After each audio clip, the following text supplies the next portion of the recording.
My 24 female boyfriend, 24 male, wants me to lie and say it was me driving my car when actually it was him who had a single car accident. If it's proven it's him, he will probably lose his car insurance. I want to help him but don't know what to do. Original post. Earlier this morning, we were coming back from a party in my car, and my boyfriend was speeding and absolutely plowed into parked cars on the street in front of a donut shop. My car is totaled, and the other two cars probably are as well. The cops showed up in record time, and while we were separated, he told them it was me who was driving. The donut shop apparently had video and caught the whole thing. They told him that the video seemed to show him driving, but it wasn't clear, so they would take his word for it. The cops then wrote me 3 tickets for speeding, losing control of a vehicle, and reckless driving. I was so in shock that I didn't even know what to say, so I just signed the tickets. We got an Uber home and got into a huge fight, and I was just exasperated that he would do this to me. He reminded me that if he took responsibility for the accident, he would lose his job, and his car insurance would become unaffordable, so he wouldn't be able to get to work. I told him that my car is now gone, and my rates are going to skyrocket. He promised me he would buy me a new car and also help with my increased insurance rates. The accident was about 6 hours ago, and I still haven't called my insurance company to report it. Of course, the other 2 people whose cars were totaled have probably called, so my insurance likely already thinks I caused the accident and is preparing to raise my rates going forward. I'm so angry, and I have no idea what to do. I don't want my boyfriend to lose his job, but I also don't want to be screwed over because he was driving recklessly. I would really appreciate any advice.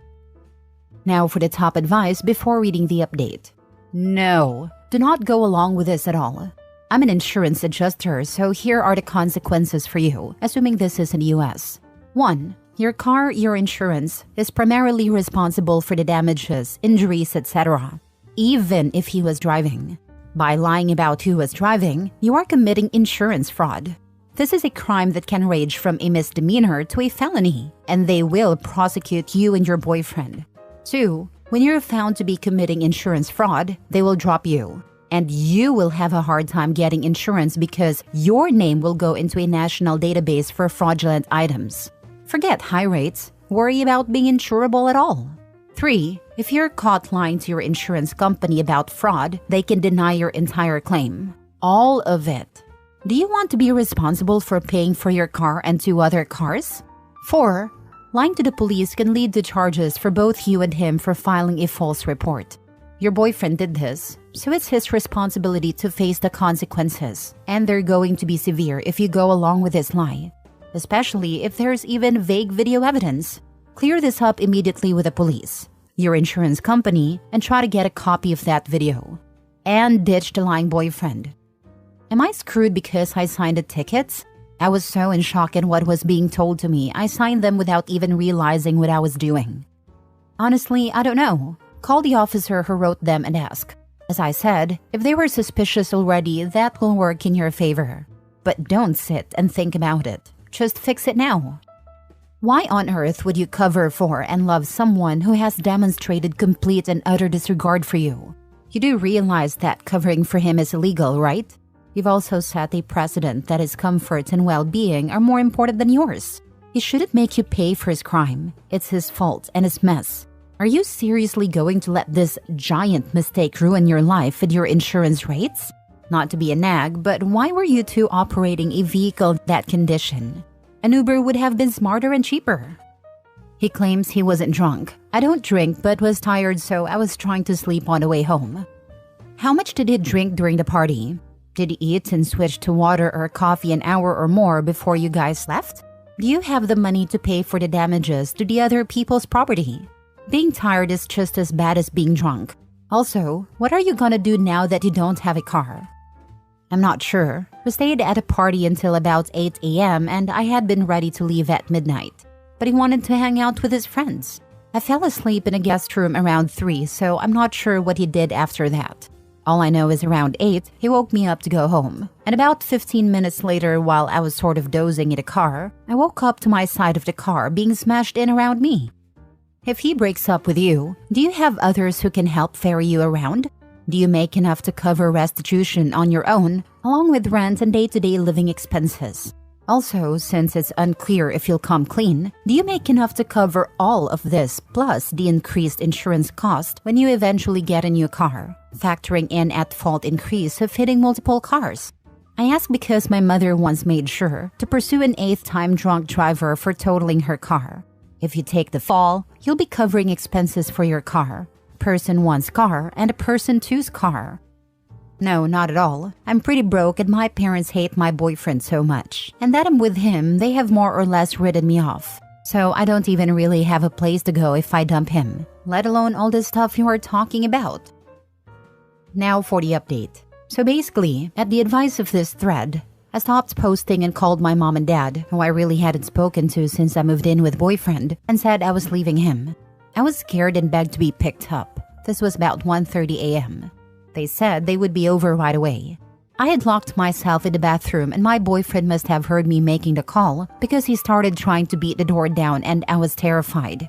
When the door didn't go down easy, I could hear him smashing things out in the living room of the apartment and kitchen. I stayed on the phone with my mom while my dad called 911 on his phone.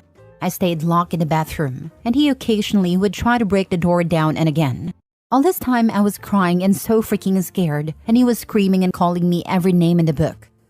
We have neighbors with kids, and I heard the kids wake up and start crying. And then I'm pretty sure I heard one of the dads beating on our front door telling boyfriend to shut up. Cops showed up just before my parents and immediately put him in handcuffs and put him on a couch, and started taking statements from me and the neighbors. I came out of the bathroom and he looked like a raging chained up psychopath. Everything, and I mean everything in our apartment is destroyed. Walls, plates, pictures, TV, Xbox, ironing board, chairs. My clothes were thrown over the balcony. My makeup was mashed against the wall, and stuffed animals I was given as a baby were ripped apart. I have no idea how long it was, but it was crazy he did so much damage in such a short period of time.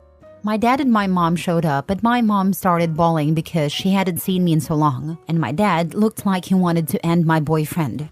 But with the police there, he composed himself really well. We had to stay during the time the police took everyone's statement.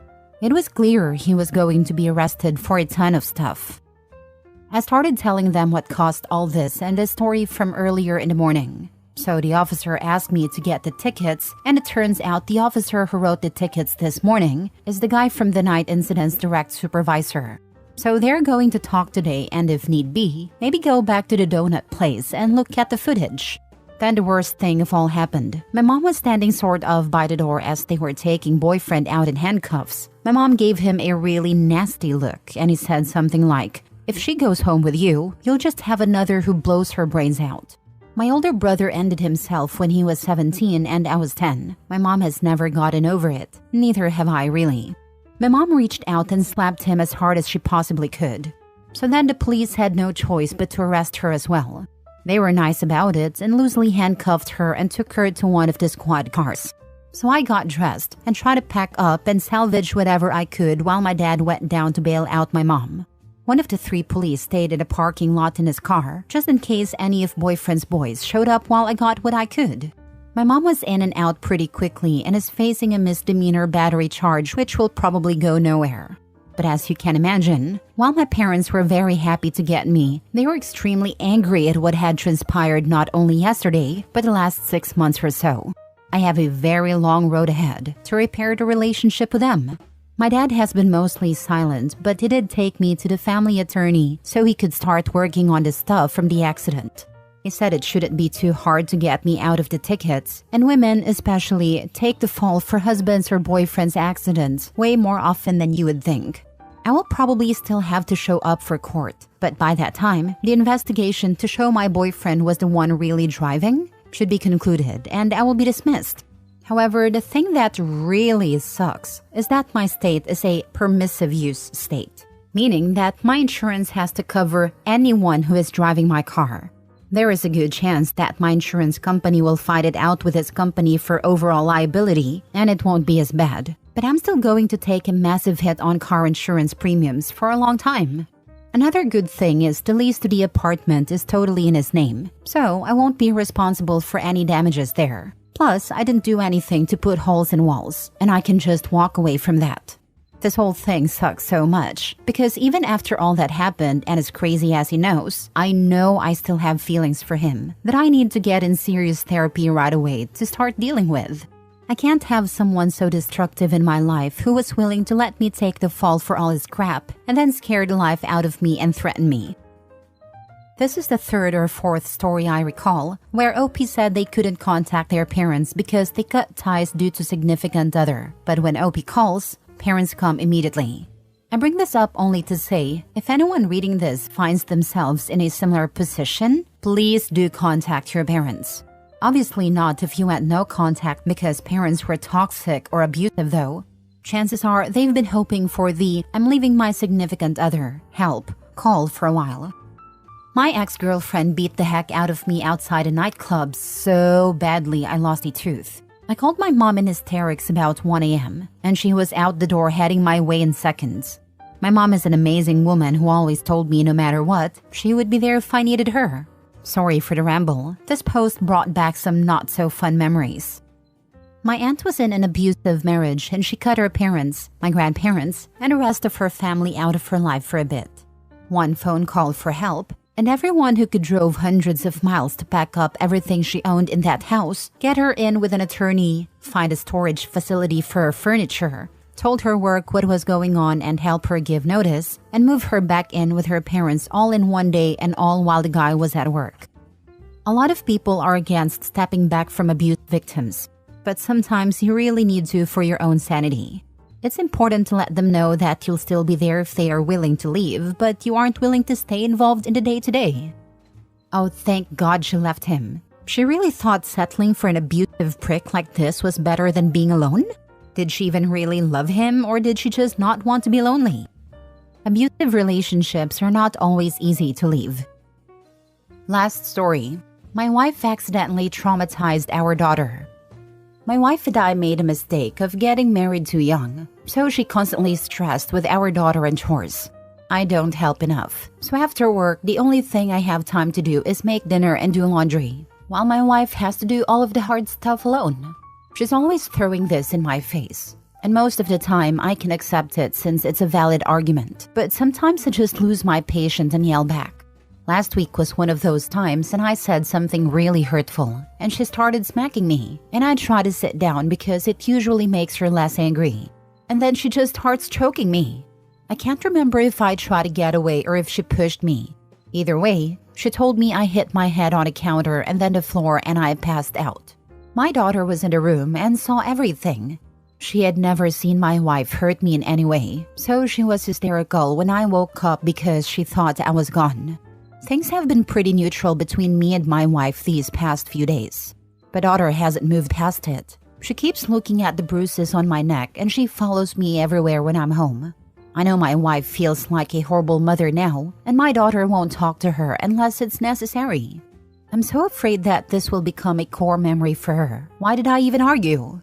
I feel like such a crappy dad for not being able to keep my wife stable, but I'm just afraid of her and she knows it. I love my wife despite everything, but I don't know if my daughter will ever see us as truly happy together after this. Edit? I know rationally it's bad, but I've always been a dependent person, so I'm still holding on to the loving part of her, and I guess now it's gotten to the point where I feel like it's just part of being married to her. I'm going to try to answer some questions, but I don't want to be too long or too graphic. I might have a picture of a slap from years ago when it first started that I sent to my sister. But for some reasons, we don't talk, and I never did that again. I decided to take the advice here and take a picture of my neck, but as of right now, I haven't reported anything. Sorry. I also had people ask what the documented issues were. It's mostly being forcefully committed and multiple self-harm and attempts to end things from my teenage years, so as recently as 2 years ago, as well as an anxiety and disorder I refused further treatment for. I guess I'm not always the most mentally stable, and I can still work with medication, but on paper, it just looks really bad. Sir, you are being mistreated. You are also blaming it on yourself, common for domestic violence victims. Your entire post is excusing your wife's behavior. And this is a common occurrence because you know ways to calm her down. I'll give you the same advice I would give a wife being treated this way by a man. Leave. Take your child and leave. Visitation can be worked out later, but for now, both of you need to leave. File a police report and a restraining order. Then file for divorce. She didn't push you a little or smack your shoulder. She choked you unconscious, leaving bruises. And your daughter witnessed it. This has to end. Hopefully your wife will seek treatment and become a better person, but you can't wait around for that to happen. Once DV escalates to choking, I think it's 750% higher risk of being unalived by your partner. And leaving him there until he wakes up instead of calling an ambulance? That's insane. It is insane. But we know why she left him there.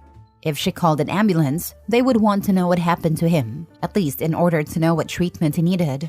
She might lie to their faces, but I bet the daughter wouldn't. Domestic violence has a tendency to escalate. Please plan a safe escape for you and your daughter. Your wife sounds like a monster. From here on out, the most likely cause of your passing is your wife. She needs actual help. DV is never okay, but you don't choke someone unless you want them gone, even if it's only momentarily. Right now, you're fine. But what about next time? Make no mistake, there will be a next time.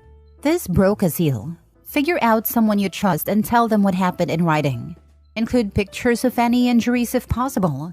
Unfortunately, you're a man, I'm presuming, so it may be a bit more difficult finding DV resources for you, as well as being incredibly difficult to get police to take you seriously should it come to that. So I'd start preparing now to leave at a moment's notice, even if you plan on counseling. Be safe, OP.